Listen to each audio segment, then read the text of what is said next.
This is the HIPA Carburetor Kit for Briggs Stratton 5.5 to 6.75 horsepower small engines. Let's take it out of the box. In the box you get quite a bit. Top row left to right, 2 gaskets, one for the intake and one for the carburetor where it meets the engine. There are 2 metric conversion charts. You can hang those up. There's a little hole punched in them. On the second row you have a fuel filter, inline fuel filter that you can install, a spark plug, the carburetor itself, and on the bottom is an air filter on the left and like a pre-filter on the right. I'm going to show you how this gets installed onto your typical mower. This is a Yardman lawnmower. I really don't know anything about it. It was given to me. This thing was rode hard and put away wet, as the saying goes. It's in very rough shape. I actually just replaced the carburetor recently on it, and it does run fine, but I'm going to get you down to pretty much all the way there and show you how it gets installed. So I'll show you what I know, and let's get started on it. Incidentally, if you're having a problem with hard starting on your mower, if it stalls out on you, and just won't restart, and you have to keep playing with it and hope that you can restart it, a new carburetor might just fix it up, and they're pretty inexpensive as well. So let me show you how this goes. Now you need to look up and see what carburetor that your particular engine takes.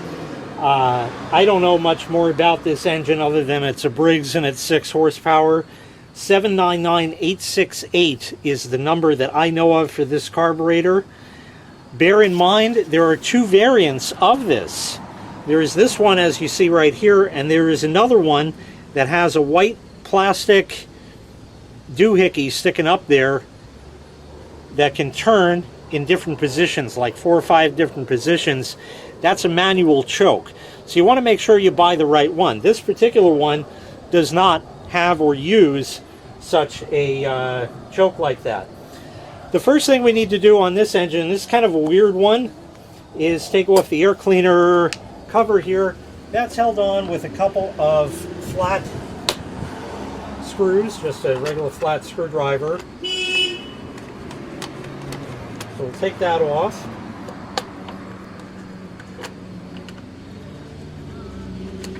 Run those out.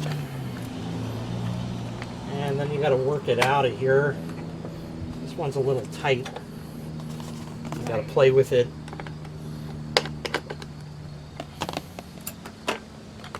And a little more on this side too. And over here is the air filter. Now, like I said, this kit comes with an air filter. Not the same. So I can't use this or install it to show you that. So with that done, we'll get the air filter out of the way. This cable would be connected to this guy over here. It's not on this mower, but if you look closely at it, right there, you can see, let me zoom in on that so you can see a little better. You see how it has like a hook at the end of it right there? Just like that? That's going to become important a little bit later. So with those screws out, first thing you want to do is undo the cable from that. You're going to want to undo it here. This is an 8mm socket. You can use a flat for it if you want. That's fine as well. So we'll take that out. And that just kind of gets out of the way over there. Now you can take out the 2 bolts for the intake, which are here and here. So we'll put the wrench on that, and we'll get these out. That's going to pull this intake off with the primer button. Yours may be a different color. I just replaced that as well on this one because it was no good, the old one. The old one was black, this one's red. Dresses it up a little bit, gives another pop of color. Not that it needs it really, but there you go. Let's see if we can just run that out real quick. So we'll get that out. Okay, now this is the intake, and that just sort of falls away. is a tube on it that just pulls off like that. So now the intake is free, and there you go. So the intake is off, and now we're down to the carburetor. Let me slip this off the other end. Again, it's just a push-on tube like that. There's nothing to hold it like that. There are a couple things to watch out for at this point. Let me get you in real close so I can show you. First thing you're going to want to do is disconnect the fuel line. This has a clamp on it. There's two little ears there, one there. Get a pair of pliers on that, squeeze it, and you can slide it back on the hose. Now the next problem you're going to have as soon as you do that is fuel is going to start flowing out of the tank pretty much as fast as it can. So you want to cap off that line. You may be able to just barely see right there some dents in it. I used a pair of vice grips. You can do that, or if you have a golf tee, you can stick that in the end of it, and that'll probably quell it right there. There's two bolts. There's one here and one hidden down here right there. I'll show you that in a minute. And the last thing that you have to be concerned about, especially after you get it unbolted, is where the throttle connects into that. And that's important because of this spring. You'll notice my spring is damaged. When I did the carburetor on here, I didn't notice, and I stretched the spring out, so I had to kind of bend it back and make it work again. Pretty much what you see over here, here's the new one, and this little guy goes like that. In that hole is where the linkage is. So after you get it unbolted, and I'll unbolt it to show you so I can show you where the gaskets go. After you get that unbolted, then it has the same sort of system that we saw before, where it's kind of bent in a hook like that. So you got to dance it around back and forth to get it off of that, all while not stretching out the spring. So now we're going to go ahead and take the bolts for the carburetor out. That's a 10 millimeter. So there's two bolts for this. 10 millimeter, like I said. These bolts are shorter than the other guys. And I'm only going to just unbolt it for you just so I could show you. I'm not going to take the fuel line off or actually replace it because, like I said, this does not actually need replacing at this point in time. And if I did take the fuel line off and a single drop of fuel spills somewhere, the EPA would be at my door real quick, and we certainly don't want that. So we'll take the bolts out, and that's pretty much as far as I'm going to go as far as this is concerned. You can see how it's loose now, and you can see how it kind of tugs on the throttle, that black thing that's right there. Let me get you in for a little closer shot here. So here's everything, and like I said, I'm not going any further as far as this assembly is concerned. Back here, you can see it move a little. There is a rubber O-ring, which I just dislodged, so I'll have to get that back on there like that, almost. There. That's one gasket, and that is included in the kit. Let me see if I can open that up right quick for you so I can show you. There it is right there. So you pull off the old one, stick that one on, and then put the carburetor back. So to do that, you just fit it back on that little nipple that's sticking out there and put the bolts back. Always start your bolts by hand and make sure that you get them started by hand before you put a tool on it, because you do not want to cross thread these bolts in any way, shape, or form, because then you're going to be looking at big problems. So once we can get these bolts started, and that seems pretty good right there, I'll see if I can run these down right quick just like this.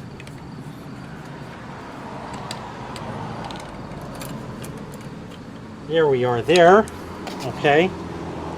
And now we'll give them a nice snug on there. So let's go back in here. Just tight and just a little more.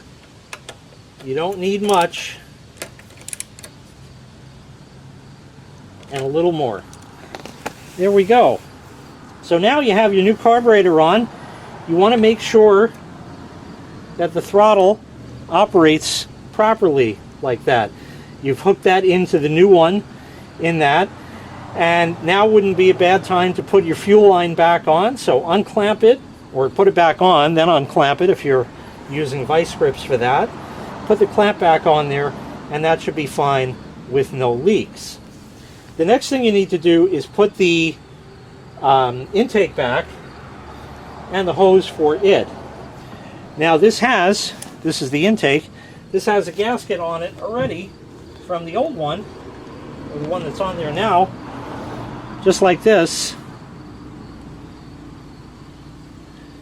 Okay, so you see, so it kind of fits on there, and it sort of sticks in place, at least on this engine.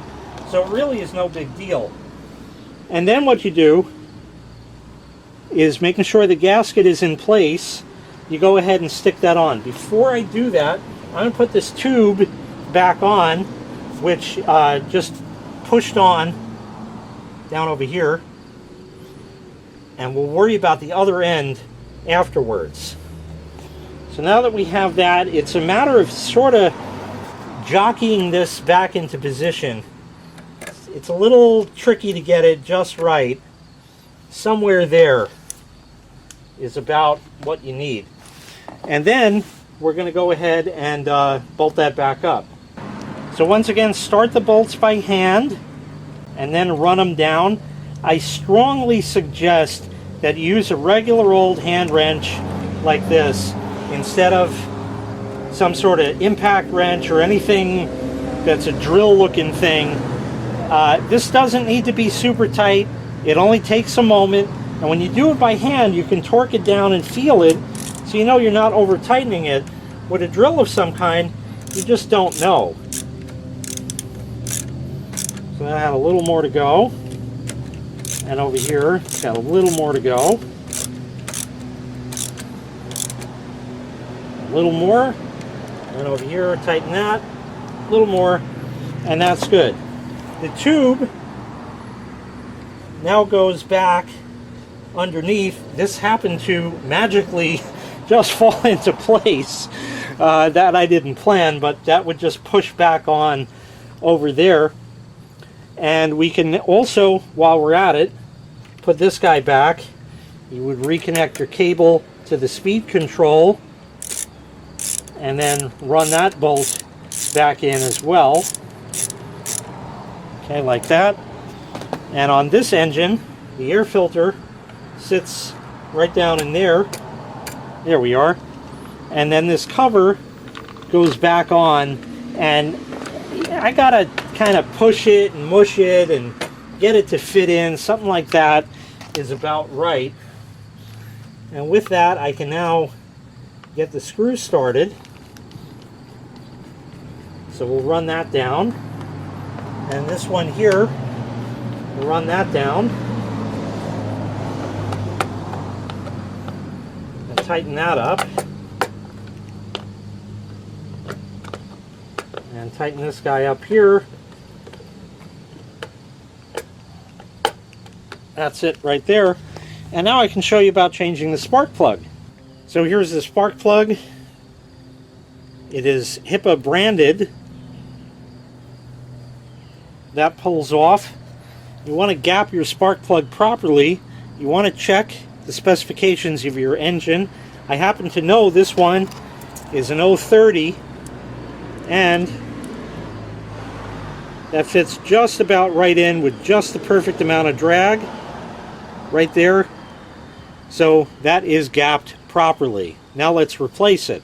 You need a spark plug socket in order to replace it. So you want to pull off the lead to the spark plug like that.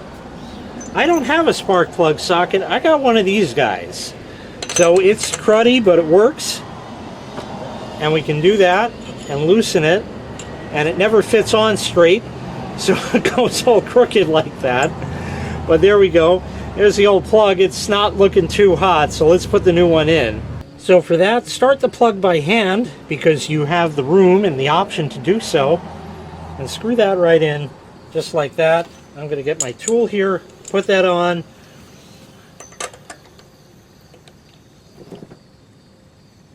Not too tight. Just about that. And that's it. It has to be tight enough so we don't lose any compression from not making a good seal, but not too tight, then you're going to have a real problem next time. And of course, you got to plug that back in like that, because otherwise it won't start. So let's see how it runs with the new plug. All right, let's see if it'll start. I've already primed it. There we go. Popped right off. So once again, this was the HIPA carburetor kit for Briggs Stratton 5.5 to 6.75 horsepower engines.